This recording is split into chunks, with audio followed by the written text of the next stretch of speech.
The question is saying it is given that y is directly proportional to x power n. इसको as it is अगर मुझे translate करना हो इस statement को, y is directly proportional to x power n, तो मैं इस तरह लिखूंगा y proportionality sign x power n. ठीक है. Now I know that whenever there is proportionality I replace this by equals to k.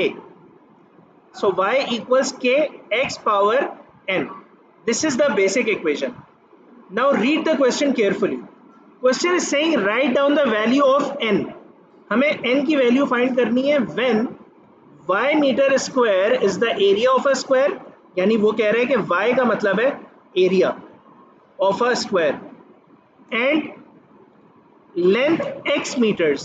So this x is actually showing you the length. ठीक है.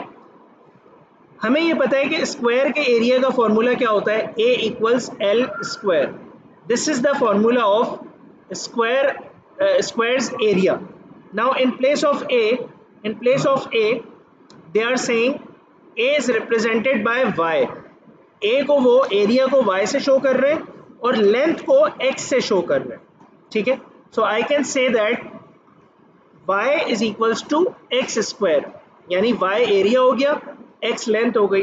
Length का square करते हैं तो area आता है, तो y किसके इक्वल हो गया, x स्क्वायर के इक्वल हो गया. ठीक है.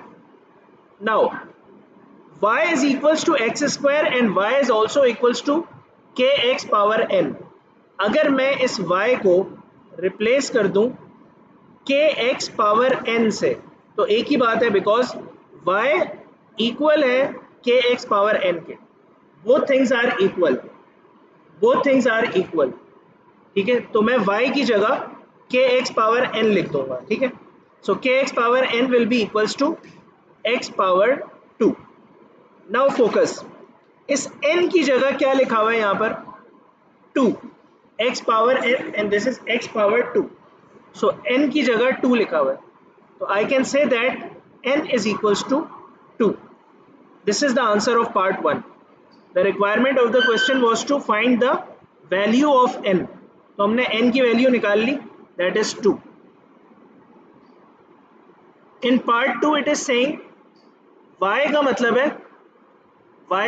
है वॉल्यूम और x का मतलब है लेंथ. ठीक है. Of a cube. We all know that volume of a cube is L power 3. V equals L cube. अब V की जगह वो क्या यूज कर रहा है, y, और L की जगह वो क्या यूज कर रहा है, x. So in part 2 y is equals to x power 3, y equals to x cube, and the basic statement of the question is y is directly proportional to x power n. तो y किसके equal है, के x power n के. जिस तरह part 1 में मैंने y को रिप्लेस किया था के x पावर n से, इसी तरह यहाँ पर भी मैं y को रिप्लेस कर दूंगा के एक्स पावर n से. सो K X power n over here will be equals to x power 3. Now in place of n the value is 3, so I can say that n is equals to 3.